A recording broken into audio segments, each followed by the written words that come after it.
a el estudio de Primera Reyes capítulo 17. Primera Reyes capítulo 17.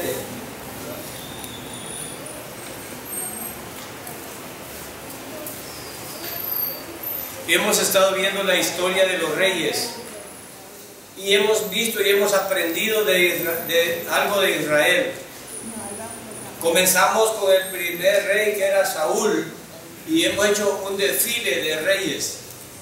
Hemos visto los reyes que están ahí desde los reyes malos y los reyes buenos. Vimos toda la decadencia del imperio, de uno de los mejores imperios, o del imperio más grande de Oriente en ese tiempo. Israel llegó a ser el imperio, un imperio muy grande. Fue un pueblo de conquista. Entonces tenemos mucho que aprender de él, y vemos que Dios lo escoge, y vemos al primer rey Saúl. Vemos que era un hombre hermoso, grande, y todo eso, pero en apariencia, porque al final le ganó el valor el segundo rey de Israel, que era David, que era más pequeño y más insignificante en sentido de apariencia y tamaño. Entonces no es el tamaño ni la apariencia la que nos hace grande delante de Dios. Y el pueblo llegó a amar a David mucho más que amó a Saúl por lo que él había hecho. Por eso digo, la apariencia y el tamaño no contaron en ese sentido. Entonces vemos estos reyes, vemos a Saúl, vemos a David, y traemos una trayectoria en la decadencia, en la corrupción de un imperio, el sufrimiento que trae el pecado, y venimos hasta que Dios hace una profecía y dice que por la decadencia de Salomón iba a dividir a Israel, y lo iba a dividir por consecuencia del pecado que habían cometido durante todo ese tiempo. Mi Señor le dice a Salomón, le dice, sabes, por amor a tu padre, yo no lo voy a hacer por lo corrupto que ha sido, pero no lo voy a hacer. Lo voy a hacer hasta que tú mueras, y un sirviente va a gobernar 10 tribus, y Judá será, y 2 tribus van a estar por ahí. Y se dividió Judá e Israel, ¿verdad? Y empezamos con un desfile de reyes en el reino del norte y en el reino del sur. Un desfile de reyes, ¿verdad? Pero siempre viendo a Israel como más corrupto que a Judá, que eran las 2 tribus que tenía ahí. Entonces teníamos esta división de reyes, y hemos visto el desfile y las atrocidades que hacían. Nos parece increíble, como nos puede parecer increíble si nos examinamos nosotros lo que hacemos algunas veces en contra de Dios. Pero nos es increíble ver como un pueblo que había visto tantas maravillas o tantos milagros en sus vidas como nación fuera capaz de traicionar a Dios de esa manera, pero lo hacía. Entonces llegamos a este desfile y hemos llegado a un momento en donde la corrupción es tal que Dios ya no soporta, ya no tolera esto. Y entonces Dios dice, bueno, aparece una figura por primera vez, siendo de que los reyes y siendo que los sacerdotes se habían corrompido moral, ¿verdad? Se habían corrompido tanto en la cuestión de servir a Dios como moralmente. Entonces eran corruptos. Yo no me debo de extrañar porque hoy en día existan pastores o sacerdotes corruptos o religiones corruptas. Yo debo de andar mis orejas bien paradas y espirituales para que no me engañen. Inclusive cuando tú vienes aquí, debes de estar con tu Biblia pidiéndole al Espíritu Santo y deseches todo lo que es mentira y que agarres la verdad. Estamos en tiempos críticos, vamos a llegar a corrupción tal.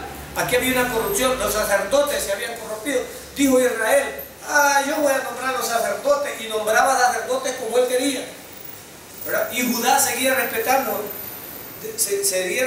que los sacerdotes tenían que ser de la tribu de Leví, que era una orden que había para Israel. Entonces, reyes y sacerdotes se habían arruinado como presidentes y pastores y curas, se han arruinado ahora. Y usted me puede decir, y no tiene miedo a hablar de eso, porque hay gente que le enseñan que si habla de eso, una maldición me cae encima. Una maldición me va a caer encima si no digo la verdad. Estos pícaros tratan de amedrentar a la gente de esa manera para poderlos engañar. Pero aquí, en tu Biblia, mira, en tiempos antiguos ya habían profetas, que más de profetas de verdad, no profetas como ahora. Esto es imposible. Les quiero decir que el día de antier conocí una profeta. Conocí una profeta. Andaba en mi trabajo y de pronto estaba haciendo una fila, yo iba a entrar a una oficina y estaba allí y yo vi un grupito y estaban impresionando ahí que estaba una profeta hablando ahí. Y me llaman a mí, y bueno, yo no sé, me llaman a mí. Me llaman porque algunos compañeros pues me preguntan cosas que yo sé de educación, entonces andaba como con otros 5 directores más o 6. Y entonces me llamaron porque por la cuestión religiosa, por la cuestión de educación. Y entonces estaba la señora ahí y esta señora dice que por qué no ha quedado como director en tal parte si metió, y ella dice que es profeta, que le ha ido a profetizar. Y entonces yo me sonreí. ¿Y por qué ella sonríe? Me dijo, porque si tú eres profeta, ¿por qué me preguntas a mí? ¿Por qué no has quedado? O sea, si eres profeta, ya andas diciendo, porque yo ya profeticé, allá fui a hablar en mi iglesia que este gobierno va a cambiar y que tal cosa y tal cosa voy a decir. Pero vos podés profetizar y sobre tu vida, ¿no? ¿Por qué me preguntas a mí? ¿Por qué no te dejaron como maestra en tal lugar si eres profeta? ¿Por qué no le preguntaste a Dios y que te diga? Y entonces todos se quedaron ahí bien. Estoy hablando de esto porque hay una corrupción tal, y en Hebreo dice claro que ya no hay más profetas, que ahora en estos tiempos Dios nos habla a través de su Hijo, dice, ¿verdad? Y a través de su palabra. Ya no necesitamos eso. Entonces, pero es increíble cómo la gente se embauca con esto y queda ahí. Ahora, Dios nos está enseñando algo a través de la historia de Israel. Entonces nos dice, los reyes debieron haber educado al pueblo y los sacerdotes debieron haber instruido al pueblo en el amor para mí, para el Dios verdadero. Pero no lo hicieron, se corrompieron. Ahora pregunto, los padres y las madres en los hogares debieron haber educado a sus hijos en el amor a Dios, pero también se han corrompido y se han arruinado. Ya uno perdió la vergüenza, hermano. Ya uno perdió la vergüenza. Hoy en mi oficina se llegó una señora, una niña, digo yo, bueno, mujer de 14 años. En las vacaciones se fue con un muchacho ahí que anda en malos pasos. 14 años. 14 años. Y me la lleva de nuevo que va a estudiar. Y entonces le pregunto, ¿tú quieres estudiar?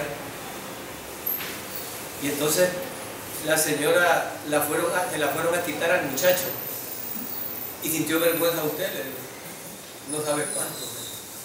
No sabe cuánto. Cuánta vergüenza. Pues es que esta mujer ya es una mujer de 14 años. 14 años.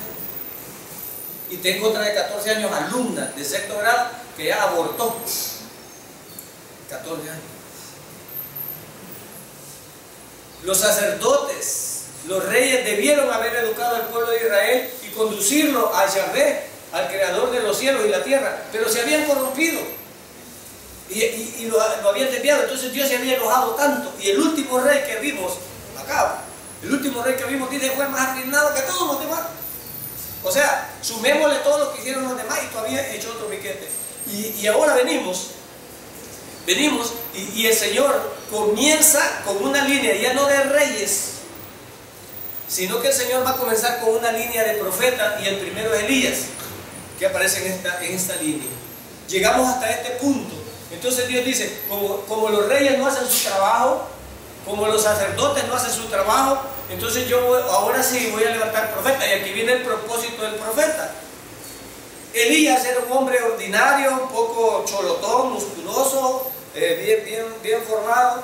Este Elías era tosco, y el Señor pues lo eligió a él como un profeta. Y hoy vamos a ver la historia de este profeta, o el inicio de la historia de este profeta. Pero déjenme ubicarlos ahí. Pero hemos terminado con un rey que se llama Acab y que se ha casado con una mujeraza como la que buscan nuestros hijos, ¿verdad? Se ha casado con una Jezabela que todos, hasta en los programas cómicos que veo, hay una que se llama Chabela que sale en unas cuestiones ahí y el sacerdote que está ahí le dice Jezabela cuando habla cosas que no debe. Jezabela es el sinónimo como de Nerón, que hasta uno de los perros le pone nombre. Entonces Jezabela es la expresión de una mujer despreciable. O sea que Jezabela lo que no sabía se lo inventaba, pero todo iba en contra de Dios. Y Jezabela era la expresión quizás de la primera marimacha, y quizás no debería decir esto en televisión, ¿verdad? De la primera, no sé cómo debería ser para no ofender, la niña maricona, no sé cómo se diría para no ofender, ¿verdad? O la de preferencia distinta, porque era dominante en su hogar. Y el hombre era uno de los hombres como el común de los mortales de nuestros hogares salvadoreños, que las esposas los hacen para allá y para acá. Porque si el esposo se para, ahora se llama machismo. Pero la mujer que le pega al hombre no pasa nada. Pero si el hombre le pega a la mujer es machismo. Así que así estamos. No estamos hablando que hay que pegarle a las mujeres ni nada, nada que ver. Solo estoy diciendo que esta mujer era dominante.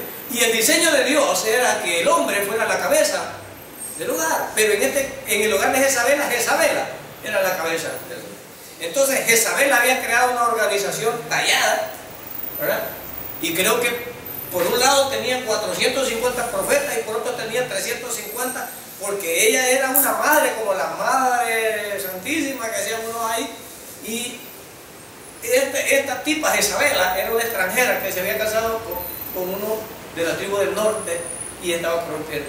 Uno de los errores que cometemos nosotros, cuando Dios dice que no nos juntemos en yugo desigual, si eso está vigente, es porque nos contamina. Los grandes hombres, pero yo no me voy a dejar, con que se tomaron al hombre más sabio que fue Salomón.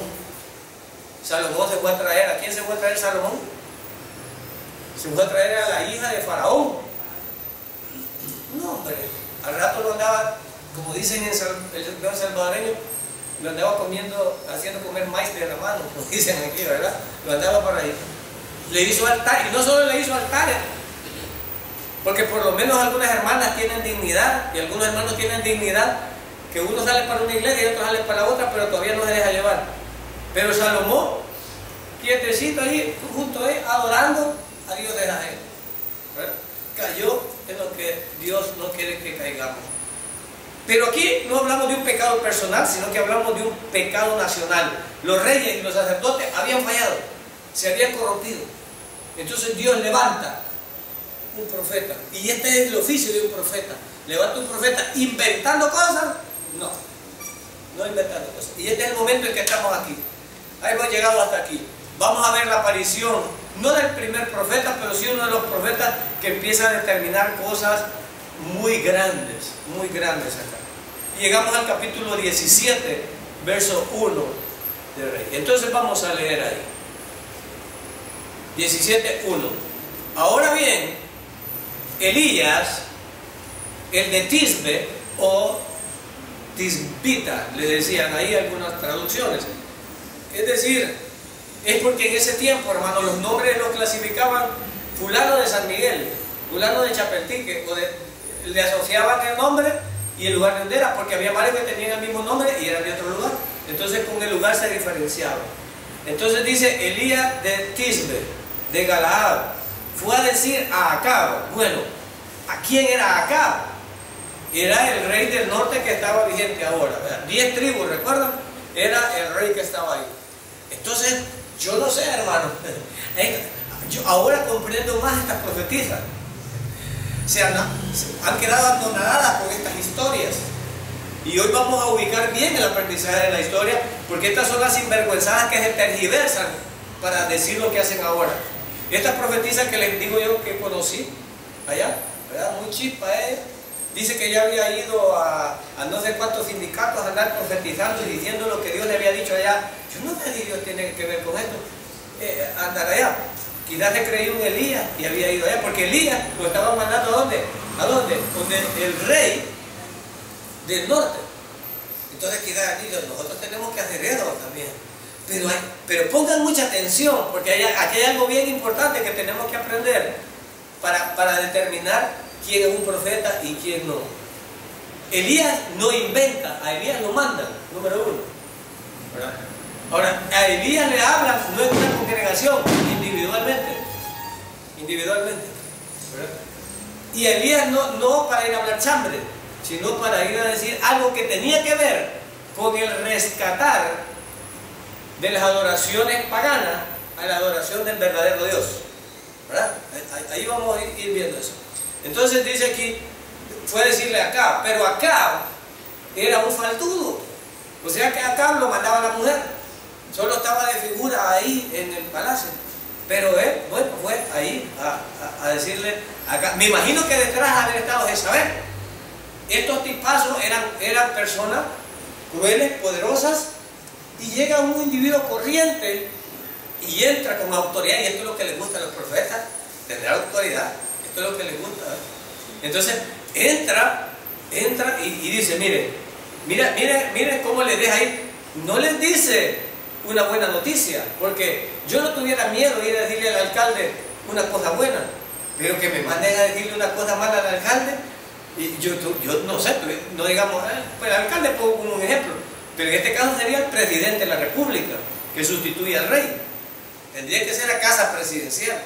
Entonces aquí entró y le dice, tan cierto como que vive el Señor, y en este caso la traducción sería Yahvé, ¿verdad? Hablando de ellos ahí, el Dios de Israel, y oigan bien lo que usa, ¿el Dios de dónde le dijo? O sea, justamente de las tribus, de las 10 tribus que estaban, porque ya no lo reconocían como Dios. El problema aquí es que estaban adorando a Baal. ¿Por quién? Por Jezabel. Entonces él le vuelve a decir, tan cierto como es que Dios, como que Yahvé es el rey de ustedes, y ustedes lo están traicionando. Es lo que le estaba diciendo él. El Señor Dios de Israel, a quien yo sirvo. ¿Cómo se identifica Elías con el Señor? Como siervo. Como siervo. ¿Verdad? No para ser servido. Y él no quería ser visto como alguien especial, sino alguien que llevaba un mensaje, como siervo. Te juro, en una traducción más literal decía, te conjuro, te juro que no habrá rocío ni lluvia en los próximos años hasta que yo lo ordene. ¡Wow! Dios le había dado la potestad a Elías de decir esto.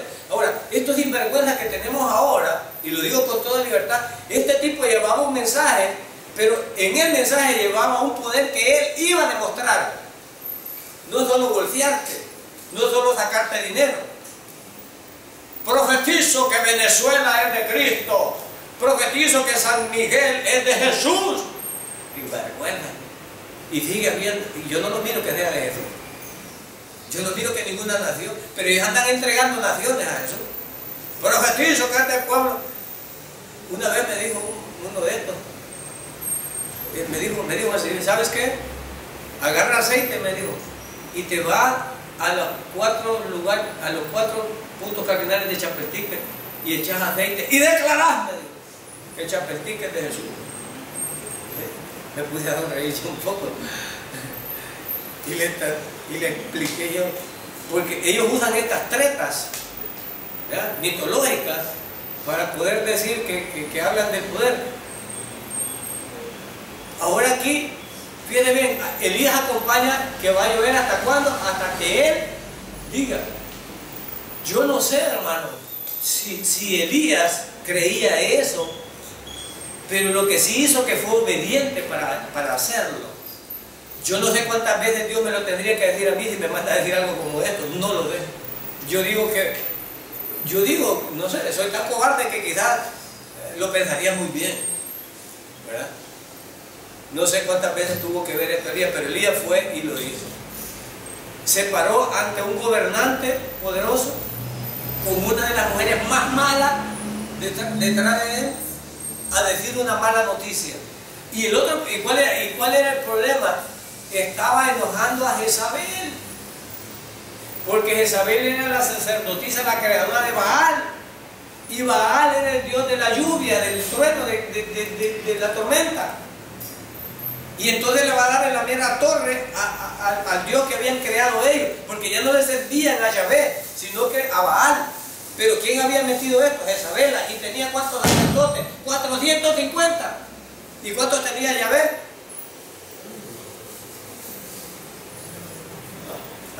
Esta iglesia es bien numérica. Aquí ha de estar la verdad, hermano. 450 profetas. Aquí ha de ser la religión verdadera. Pues hay bastante. Hay gente que sigue grupo y cree que por la cantidad. Tenemos que tener cuidado con eso. El pobre Elías creía que estaba solo, ¿verdad? Porque él andaba solo. Pero Jezabel tenía 450 y 300 por otro lado. Y él, solo era él. Y llega a decirle eso. Ahora, 450 podían hacer llover más que uno, dependiendo a quién representaban. Dependiendo a quién representaban. Mirad, nosotros los profetas que ahora hemos saltado somos muchos. Y a mí qué me importa, Jezabel tenía 450 profetas. Y eran falsos. A mí no me interesa que levante 400 o más profetas hoy. O apóstoles que nadie ha nombrado. Me gustaría saber quién nombró apóstoles. Fíjense que alguna gente está respetuosa que al buscar el origen. ¿Y quién nombró a apóstol a alguien? Vos nombrame apóstol y yo te voy a nombrar apóstol a vos, como andar con una varita. Cantinflas tiene una película, no me acuerdo cómo se llama, donde él es embajador o algo así. Y empieza, y yo le voy a dar una medallita, y usted también, y entre ellos mismos. Pero Cantinflas satirizando lo ridículos que son los embajadores, en el sentido de, le voy a otorgar la medalla en honor a causa de ¿qué? Napoleón Bonaparte. Y empiezan a poner estrellas, entre ellos mismos. Lo mismo pasa aquí los profetas, hagámonos profetas, hagámonos apóstoles. Vos nombrame a mí, yo nombro a este, yo nombro... No, hombre, pero que no se han hecho otro. Para ser apóstol, solo que lo haga otro apóstol, tú y yo, y cobremos $100. Para que sea apóstol. Hagamos una escuela de apóstoles. Hermano, una escuela de apóstoles. Hay una escuela para ir a ser apóstol. O sea, cuestiones tan ridículas y tan falsas como esta, hermanos, que habían hecho y creado ahí. Jezabel, pero Jezabel entendíamos que era malo. Lo terrible es estar creando cosas dentro del círculo de los que dicen adorar a Dios. Ahí estamos. Entonces, hombre valiente se va a parar allí y le dice eso. Verso número 2. Entonces la palabra de Yahvé vino a Elías y le dijo este mensaje. ¿Elías hablaba por él o simplemente era la bocina de Dios, hermano? Simplemente era la bocina de Dios, no estaba inventando nada. Y dice, vino este mensaje. Verso 3. Sal de aquí hacia el oriente y escóndete en el arroyo de Querit, al este del Jordán. O sea, como hacía la guerrilla aquí en El Salvador, o yo no sé cómo le llaman esta técnica, toque y fuga, ¿va? Toque y fuga. En lo que Jezabel reaccionaba, Elías ya se había ido a esconder. O sea, lo sorprendió.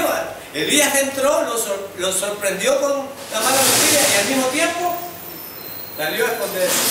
Ahora, hermano, no, si yo soy profeta en el nombre del Señor, nadie me tocará. No, hermano, no. Tienes que ser prudente. Tienes que ser prudente. Elías no fue absurdo. Elías ha dicho, y si yo estoy representando al Dios verdadero, ¿por qué voy a huir? Yo aquí voy a estar con esto y me voy a bajar. No. Él iba obedeciendo lo que le decían. No tenemos que estar inventando cosas. Hay un momento de huir, hermano. Hay un momento de huir. Hay un momento de llorar. Hay un momento de llorar. Hay un momento de alegrarse. Hay un momento de enfrentarse al enemigo. Hay un momento de enfrentarse al enemigo. Pero Dios te dirá eso. A mí cuando alguien me pregunta eso, le digo yo, si lo que vas a hacer te da paz en tu corazón, es que Dios te lo ha puesto. Me dicen, ¿debo de pelear o debo de arrodillar? Esa es la pregunta. ¿Debo de pelear? Hay momentos en que Yahvé dice, quédate quieto, mía es la batalla. Y hay un momento en que le dice, ¿y qué está chillando, Moisés? ¿Qué está hablando conmigo? ¿Qué tienes en la mano? Agarra el garrote y úsalo. Hay momentos de actuar, hermano. ¿Qué chilla? ¿Qué? Use lo que tiene en la mano. Y tuvo que partir el mar rojo, ¿no? Pero él a llorar y a orar iba a orar. Hay momentos para eso y hay momentos para actuar. ¿Cuándo hacerlo? Hay que pedirle la sabiduría al Todopoderoso y la paz que tenga yo en mi corazón. Porque Dios, casi siempre el Espíritu Santo me manda a hacer algo, voy a sentir paz en mi corazón. Pero si yo ando la espinita y no siento paz, es mal. Dios no te lo ha dicho. Dios no te ha dicho que lo hagas. Así es que esa es una de las formas que Dios dice aquí. Ese es el pie tranquilo. Entonces Elías pega y fuga, ¿no? Pega y fuga. Y bueno, y se va Elías y le dio este mensaje. Ahora, sal de aquí al oriente. Ahora, Elías pudo haber dicho, y el Señor me está molestando, me manda a decir una cosa y me manda a huir. Entonces, ¿para qué se la digo? Mejor no le digo nada y no me van a seguir. Pero a muchos nos gusta estar cómodos, ¿verdad, hermano? Nos gusta que no tengamos ningún problema, ninguna enfermedad. Todos quisiéramos estar en el paraíso, pero no va a estar en el paraíso, hermano. Aquí vamos a tener que sufrir. Aquí salimos de una, caemos en otra. A veces Dios nos da agua, nos da chance de beber agua. Pero a veces en combo nos viene, a veces nos arruina un hijo, sale por allá, me enfermo yo, pierdo el trabajo, y estás en el suelo. Y de pronto Dios te levanta, te deja beber agua, al rato viene otro sopa. Esto así es hasta que nos vayamos de aquí, hermano. Yo no te voy a estar mintiendo. En el mundo tendréis, ¿qué dijo el Señor?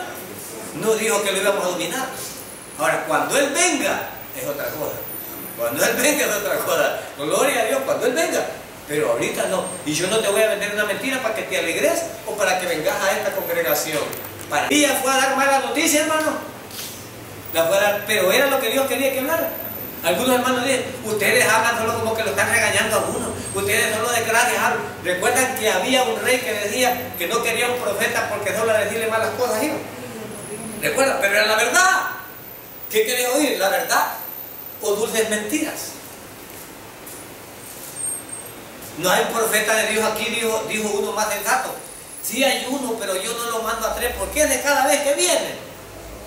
No me alegra, hombre, lo cantamos feliz. No, hombre, me da una palabra dura. Y yo quiero una iglesia donde me hagan dormir en el paraíso. No, hermano, no. Ay, yo quiero sentir gozo y salir de una iglesia gozoso. No, perdóname, te vamos a sacar con la verdad. Allá si tú sentís gozo al saber la verdad. Pero Elías iba a decir una verdad que le iba a gustar a Jezabela. Iba en contra del Dios que había creado a Jezabela, e iba en contra de todo un pueblo que le iba a venir una sequía. ¿Creen que era buena noticia esa? No, Elías, no te va a querer la gente. ¿Cómo vas a armar una congregación así? Decirles que Dios es amor y que Dios jamás nos va a hacer perecer. No, Elías tenía que decir que la verdad. Hermano, y si me hago creyente nunca me voy a enfermar. Más te va a enfermar. Hermano, y me hago creyente, me voy a hacer rico.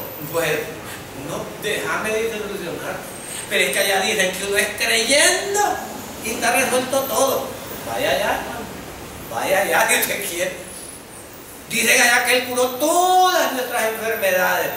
Mala traducción. La palabra salud es palabra salvación y la traducción se usa de acuerdo al contexto. Si fuera así, nadie se hubiera muerto enfermo desde que Jesús nació. Desde que Él predicó y se murieron los apóstoles. Se murieron los apóstoles. ¿Y de qué habrán muerto? Algunos fueron muertos. Hermano, yo creí que los creyentes teníamos muerte de Dios. Sí, tenemos muerte de Dios, pero Dios decide cómo. Dios decide cómo. Dice con derecho a corrección, no sé si Hebreo o Santiago, dice que había unos de estos hombres que no eran, el mundo no era digno de tenerlos, de los santos que eran estos hombres. Y los mataron aserrados, golpeados, ahogados, crucificados. Y nosotros que somos pícaros, hermanos, y queremos morir con muerte de Dios, sin ningún dolorcito. Nadita de nosotros. ¿Y cuántas horas le servimos al Señor? Y estos hombres eran a tiempo completo. Desde la mañana hasta la noche predicando el Evangelio. Y nosotros, hermano, desde la mañana hasta la noche haciendo ¿qué? Algunos de la hamaca a la cama, de la cama a la hamaca. Los ojos los tienen colorados del televisor que ya no aguantan la luz. Salen solo para agarrar aire y vuelven a entrar, hermano. Y luego, Dios mío, sálvame. ¿Y de dónde? ¿De cuál espiritualidad?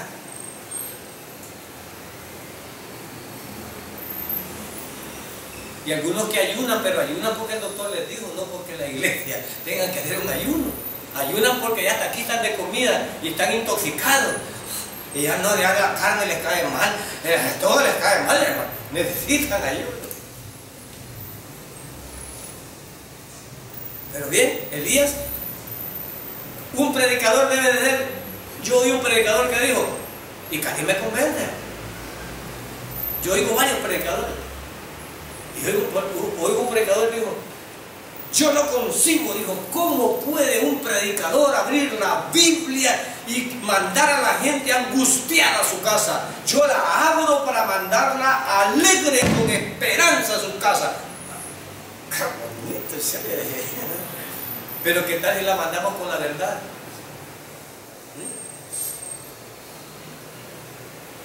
Ahora motivar a la gente no cuesta. Pudiéramos motivarlo, hermano. Yo ya tuviera una batería y le dijera al hermano Luis a otro, y cuando voy hablando yo, mira, y voy subiendo el tono, sonar la batería para que esto se alegre bien. Los gringos tienen luces estrambólicas, ya parecen discoteca o cabaret las iglesias. Y la Biblia no la toca. La Biblia no la toca. Empiezan a hablar pura motivación. Pura motivación. Pero aquí no mandó una motivación el Señor a Acab, sino que ahora iba a corregir la plana y había mandado a uno a dar una mala noticia, pero al mismo tiempo lo mandó a que se escondiera a él. Verso 4: beberás agua del arroyo y yo les ordenaré a los cuervos que te den de comer ahí. O sea, después de hacer mi trabajo, en vez de bendecirme, ¿para dónde me va a dar? Para un riachuelo. Yo solo, en un riachuelo. Yo estaba comiendo bien en mi casa. Y ahora me voy yo a un riachuelo. ¿Y qué había pronosticado Elías? Que no iba a llover. ¿Qué iba a pasar con ese riachuelo? Ya me imagino yo a Elías viendo cuenta, y esta cosa aquí no entiendo. Muchos no entendemos cuando Dios actúa. ¿Por qué me pasó esto? ¿Por qué Dios me manda a decirle esto a este rey para irlo a hincar? Y luego que me viene encima me manda a huir y me manda a un arroyo. Habrán veces que en tu vida no vas a entender lo que Dios está haciendo, pero solo tienes que obedecer. Elías estaba obedeciendo, pero ¿estaba entendiendo Elías? No estaba entendiendo. Muchas veces tú no vas a entender. Yo no entiendo. Dios quizás ni existe. ¿Por qué me pasó esto? Ya me voy. No entiendo yo. Esos hermanos están locos. Yo no pienso eso. Me retiro. Dios no, vos no sabes cómo hacer las cosas. Yo merezco que me tratara bien, que mis hijas fueran lindas, que mis hijas fueran profesionales, que yo no tuviera enfermedad. Yo. No, Dios, vos estás trabajando mal. Yo te voy a decir cómo debes de actuar. Hay algunos hermanos que juegan a Dios.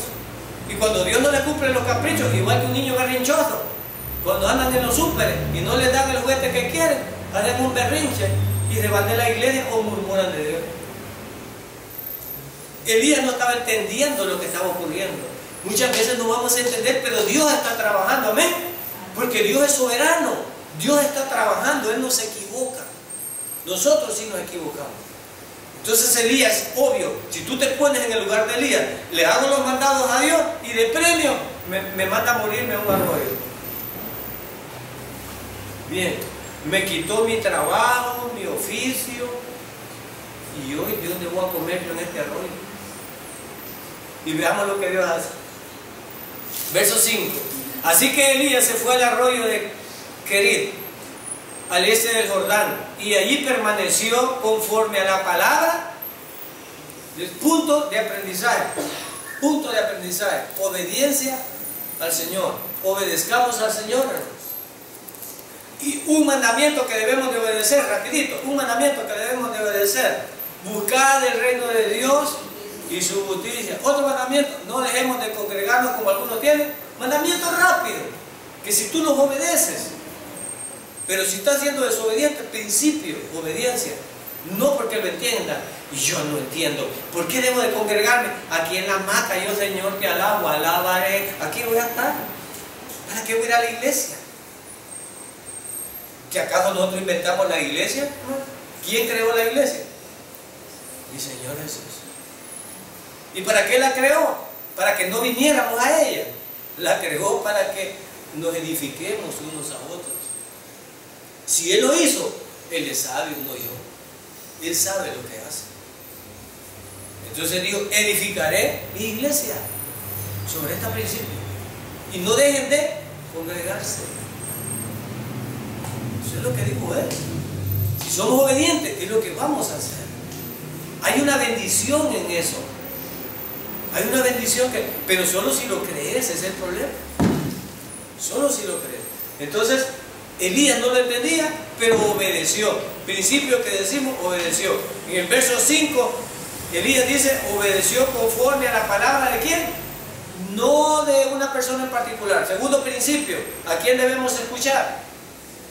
A Dios. ¿A quién estás escuchando tú? Hermano, yo oí una que dijo allá. Hermano, yo oigo voces. Disculpame. Una de las 95 tesis que Martín Lutero pegó en la Basílica de San Pedro de Roma, la primera era la palabra y solo la palabra de Dios con fe de obra y práctica. Ese es el primer principio. Ya el que me dice, no, es que vos mucha Biblia estás leyendo. Ya no es tiempo de leer la Biblia, hoy hay una unción más fresca. Ay, no. Tened cuidado que se trae cola y cacho. Trae colas y cachos. Hay que buscar una unción más fresca. La Biblia está muy vieja, está vieja porque vos no la lees, está polvada. Pero no debemos de cambiar nada. Ese es uno de los principios. Entonces, aquí dos principios: obediencia. Segundo principio, solo a la palabra, no al hombre.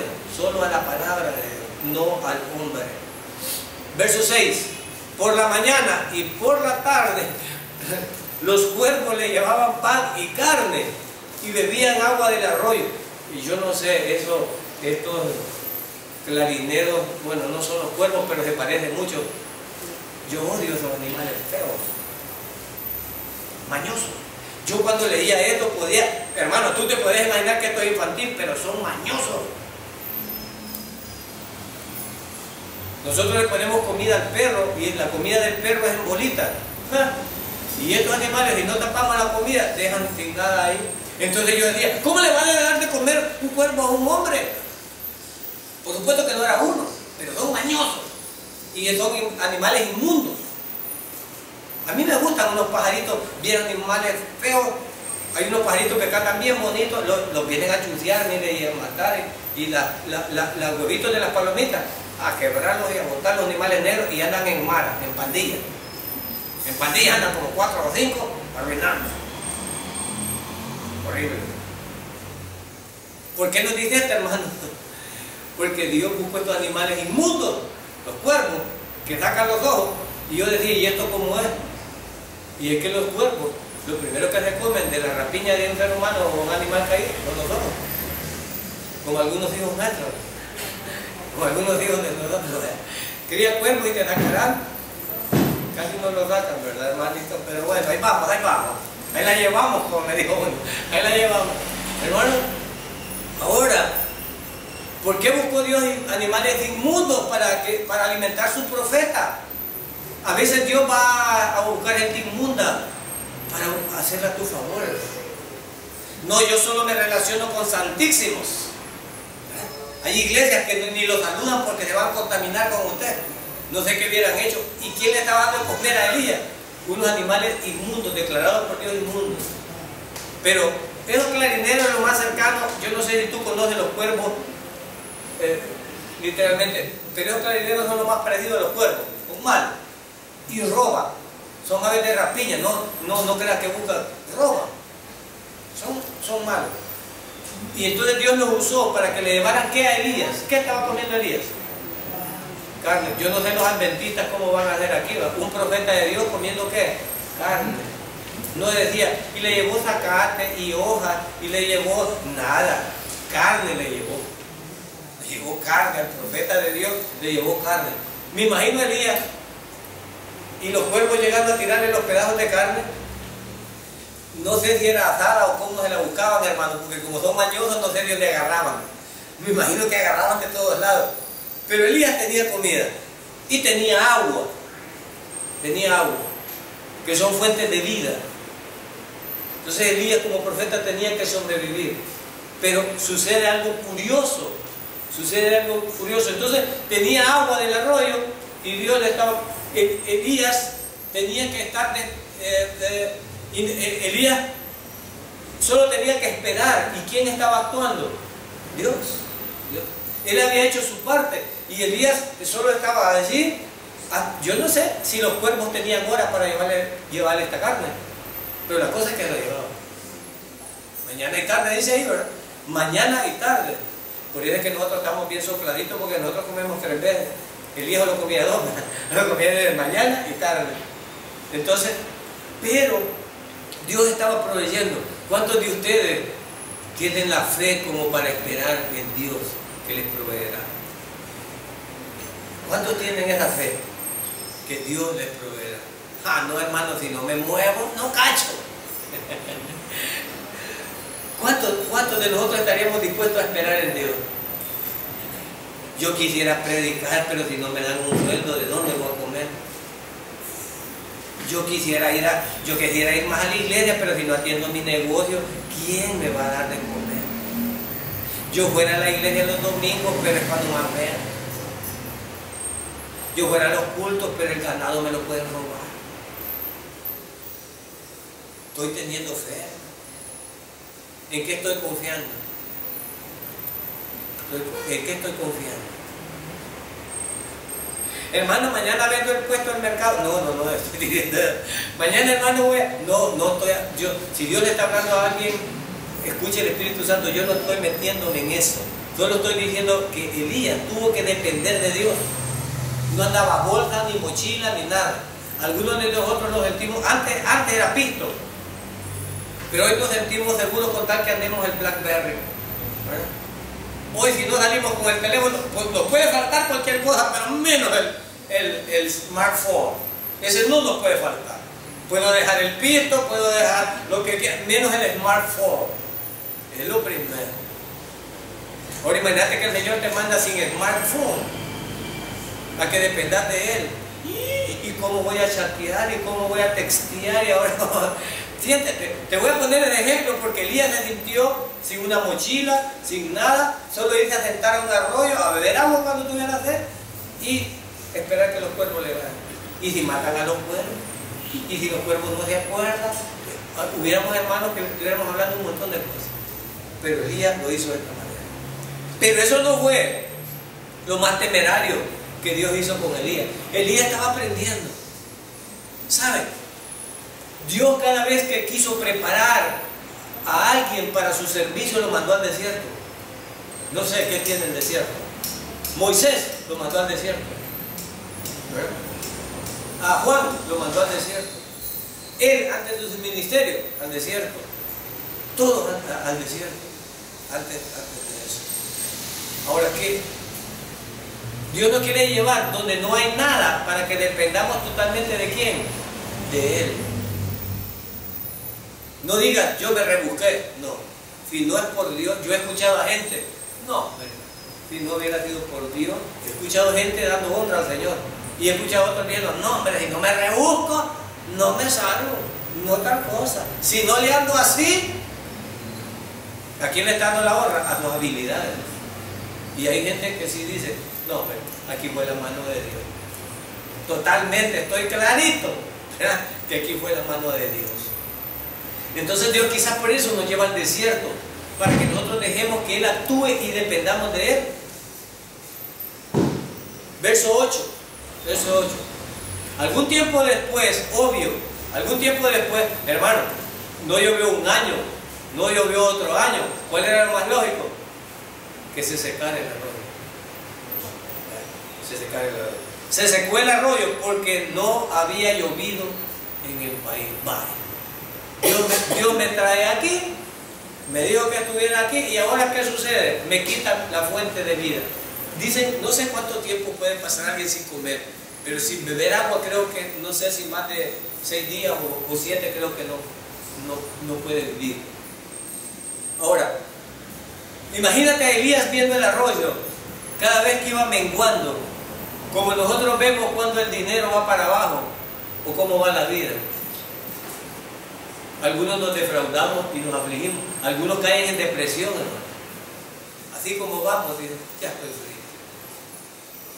Y se llama la maldición de la estadística, que uno se lo anda contando y viendo a ver con cuánto cuenta y no por fe.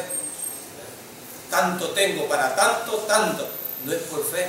Decirme que el Señor me proveerá. Así es que Elías podía ver el arroyo y lo podía ir viendo secándose. Haber dicho, aquí ya me tocó. Y ahora, y veamos qué le dice el Señor. Entonces, la palabra del Señor vino a él y le dijo este mensaje: ve ahora a Sarepta de Sidón y permanece allí. A una viuda de ese lugar le he ordenado darte de comer. Vamos a ver aquí qué aprendemos. Esta viuda, mira cómo está actuando Dios aquí. Esta viuda no era israelita. Esta viuda era del lugar de donde era Jezabel. Y en ella, ya dijimos, animales inmundos. Ahora, una viuda era lo más miserable que había en Israel.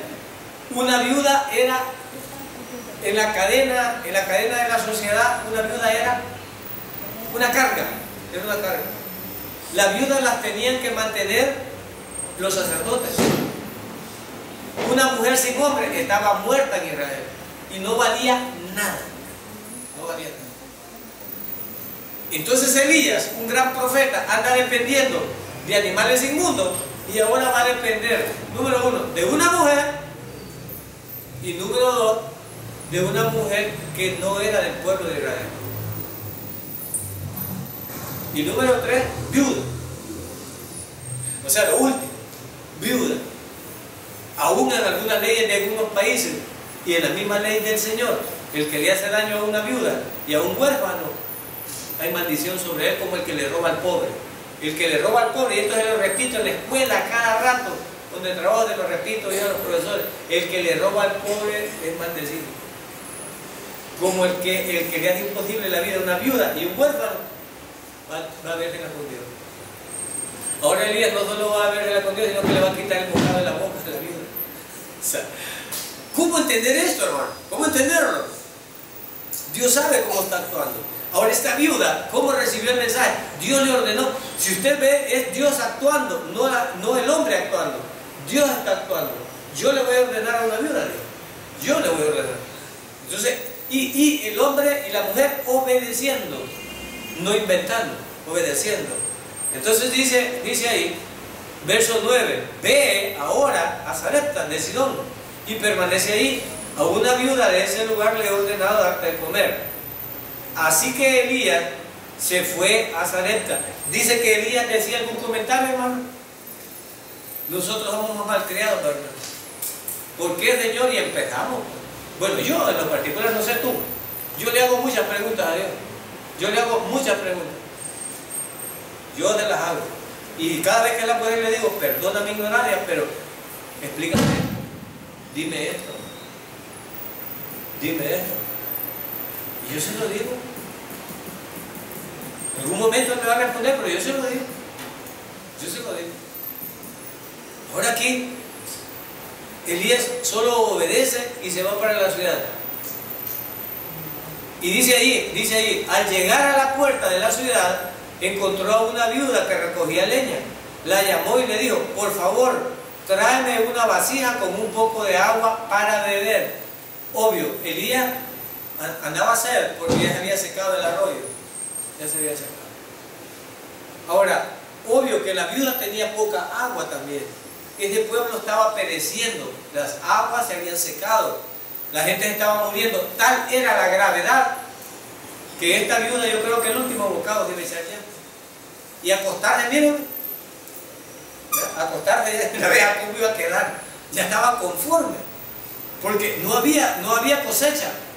Yo no sé, Dios nunca nos ha flagelado de esta manera, pero en un país, en un par de años que no haya cosecha, hermano, no sé qué catástrofe puede haber. Y en un futuro hará esto. A mí cuando la gente me pregunta, perdóname que te desilusione, pero no vamos para mejor, vamos para peor, según Dios ha profetizado. Pero el pueblo de Dios, Dios estará velando por él, amén. En medio de la tormenta, Dios estará con el pueblo, como lo tuvo con Israel. Tenemos esa promesa nosotros. No vamos a sufrir esas cosas de esa manera. Y le dice aquí, la llamó, dame un vaso, verso 11, mientras ella iba por agua, él volvió a llamarla y le pidió, ni siquiera le había traído el agua, tráeme también por favor un pedazo de pan. Los cuervos no se decayeron porque ya no había agua donde beber y se murieron, pero el hombre no había comido ni bebido. No había comido ni bebido. Entonces le piden pan. Veamos qué le contesta a ella, verso 12. Tan cierto como vive el Señor tu Dios, respondió ella, no me queda ni un pedazo de pan. Que Dios nos guarde de llegar a una crisis como esta. Según hablo yo con mi papá, en los tiempos de mi papá, habían pobrezas tales, hermano. Estoy hablando de qué, de hace unos 80 años, 70 años. Bueno, la gente era tan pobre en estos países, hermano. A veces los zapatos se terminaba la suela y un pedazo de cartón metían para andar lo que tenía zapatos. Lo que tenía zapatos. Y a veces la gente comía una vez al día o 2 veces al día. Nuestros hijos no han visto eso. No sé si en la iglesia hay alguno que anduvo descalzo, pero en el tiempo que yo estudié todavía logré ver gente que andaba descalza. Y cuando lograba comprar zapatos, compraban de los zapatos de más ínfima calidad. Bueno, había algunos zapatos que les decían 1000 hoyos que eran de hule. Y la gente cuando llegaba a una tienda que teníamos nosotros, se los quitaba y yo le miraba todo el pie blanco con todos los hoyos de cocido que andaban en el pie. Y se los quitaba para descansar un poco del calor de la mediodía. Y nuestros hijos, mamá, Reebok quiero yo, Nike quiero yo. ¿Y cuánto valen, hijo? 125. 125 dólares. Hermano, yo una vez quedé impresionado. No sé qué artista había comprado un par de zapatos de 100 colones, cuando lo que yo llegué a usar máximo eran unos burrones que valían, yo no sé, unos $2 o $3, yo no sé cuánto valían en mi tiempo, algo así. Pero cuando vi que ese artista había comprado un par de zapatos de 100, yo no podía creer que había zapatos de esa cantidad de dinero. Y ahora cuando nuestros hijos nos piden unos zapatos de 125 dólares multiplicados por 8, quizás hubiera hablado en lengua yo, alguien hubiera tenido un par de zapatos de 1000 colones. Un hijo me dijera, papá, comprame un zapato de 1000 colones. No sé cómo te hubieras quedado tú. 1000 colones por un par de zapatos, no 125 dólares.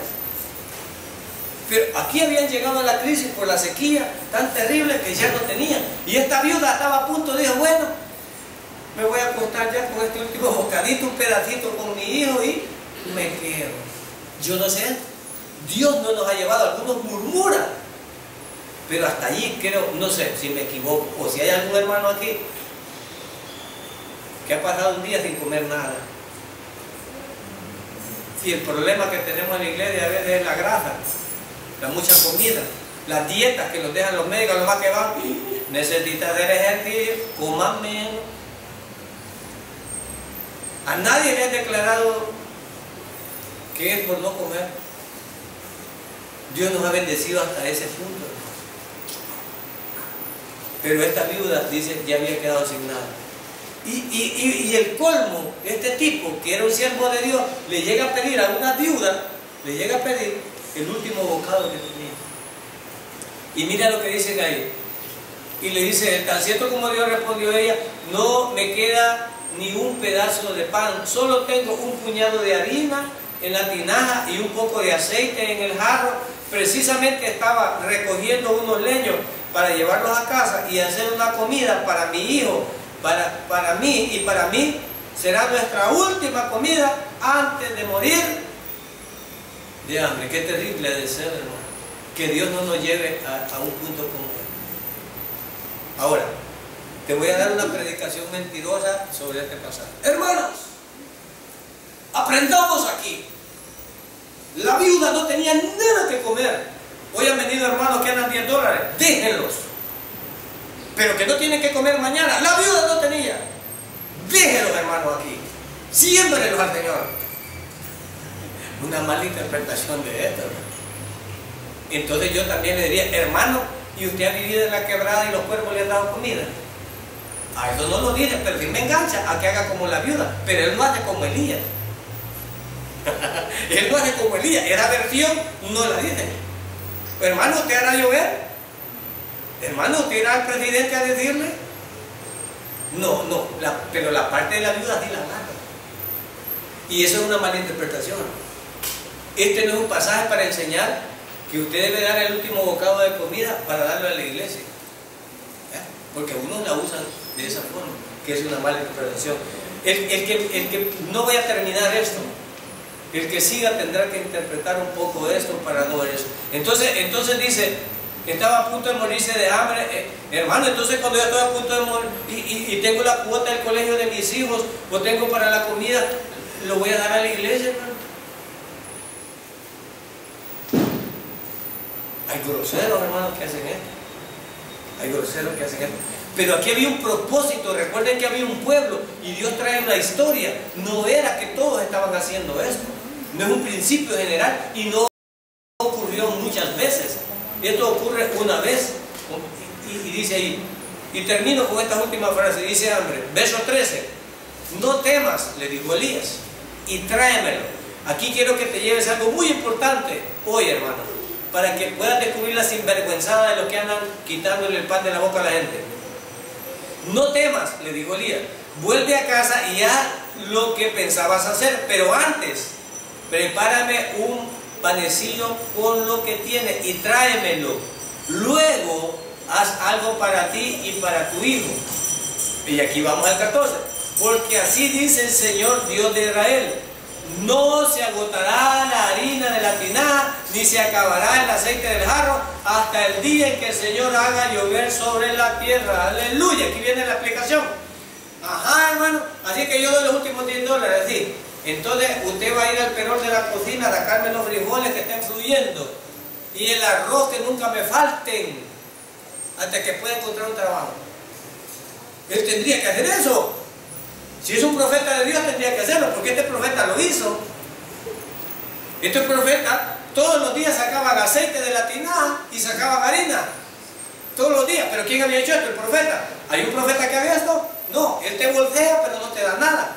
Elías recibió una migaja y estaba dándole provisión permanente. ¿Quién estaba dando? El profeta. ¿Cuánto te da el pastor a la iglesia? ¿Cuánto da estos pastores que dicen que funciona de esta manera? Y nunca he oído que dicen, hermano, Dios me dijo que tenemos $15,000 en la iglesia y lo vamos a repartir a todos los miembros, a que le toque $300 a cada uno. ¡Aleluya! Porque Dios está haciendo fluir. No, igual. Ya no igual. Solo de allá para acá. De aquí para allá no. Y Elías, lee tu Biblia, mira lo que dice Elías. No se agotará la harina de la tinaja, ni se acabará el aceite. ¿Quién dio más? ¿Quién dio más? ¿El profeta o la viuda? El profeta. ¿A dónde están estos profetas dando más? ¿Dónde están dando más estos profetas? ¿Qué dan a cambio? No, a Dios compromete. Hay que Dios te dé. No, Señor. Aquí actuó tronando y lloviendo, como dicen. Él comiéndose la migaja de pan y la viuda yendo a sacar harina y él yendo a sacar aceite sin agotarse. Sin agotarse. Por fe. Por fe. Entonces, hay una dádiva aquí a la que no se compromete el profeta mentiroso. El profeta solo pide, pero no da. Y aquí estaba dando. Y dice aquí, y mira lo que dice aquí: no se agotará la harina de la tinaja, ni se acabará el aceite del jarro hasta el día. ¿Hasta cuándo iba a estar la provisión? Okay. Hermano, Dios tiene la capacidad de llevarnos en sus manos en esta sociedad violenta y cruel, de tal manera que no nos ocurra nada hasta que Él lo desea. No son las armas, nadie nos va a defender, es Dios. Dios está actuando en esta crisis aquí. Esta viuda no tenía ni una esperanza, pero ahora está siendo protegida por Dios hasta que la crisis pase. También vamos a aprender eso. En el próximo estudio vamos a aprender que Dios no nos tiene permanente como que somos chontillos todo el tiempo. No, es un tiempo. Entonces, hemos aprendido, hermanos, que Dios da más de lo que recibe. Y tenemos que escuchar y ser obedientes. Eso es lo que está pasando. Posiblemente en tu vida no entiendas lo que esté pasando, pero tienes que tener fe que Dios está actuando. No, yo no creo que Dios tenga que ver aquí, y Dios tendrá que ver con esto, y Dios tendrá que ver con esto otro. Dios es soberano y está actuando en todo, hermano. Si no, no sería soberano. Y Dios ha hecho que me detenga aquí, Dios lo ha hecho. Y Dios ha hecho que se me arruine el carro. No, yo fui que se me olvidó echarle gasolina. ¿Y quién crees que hizo que se te olvidara que le echara gasolina? Pero la gente no quiere entender. Y Dios hizo que esto pasara. Y Dios hizo, no lo creo, esto fue un descuido mío. Pues sí, pero ¿quién puso que se hiciera el descuido para salvarte de un accidente? ¿Cuántos testimonios hay? Y yo de bruto quería ir, hermano, y estoy dando el testimonio que al ratito, allá era la desgracia que había, y el carro se me quedó aquí. Y murmurando con Dios. Hay que aprender, hermano, a ser obediente. Que el Espíritu Santo nos pueda abrir los ojos espirituales y podamos ver. Pero para poder ver las cuestiones espirituales que dicen, el hombre natural no entiende las cuestiones espirituales. ¿Quién entiende las cuestiones espirituales? El espiritual. ¿Y quién es el espiritual? Llévase ese reto, hermano. ¿Quién es el espiritual? Llévate ese reto. Es lo que Dios nos está diciendo. Pero no vamos a tergiversar la palabra, hermano. No la voy a usar para decir, hermano, de todo lo que tenga. No está. Esto es un evento donde hay principios que aprender. Pero Elías no estaba enriqueciéndose a través de la viuda. Elías estaba bendiciendo a la viuda, no la viuda bendiciendo a Elías. El profeta bendice, ¿verdad? Y no lo otro. Ella obró, pero recibió más. El problema es que aquí la gente recibe el dinero y le deja a Dios la carga. ¿Por qué? Porque no están hablando de Dios. Debemos de dar eso. Bien, hermano Luis, nos despide en palabras de oración.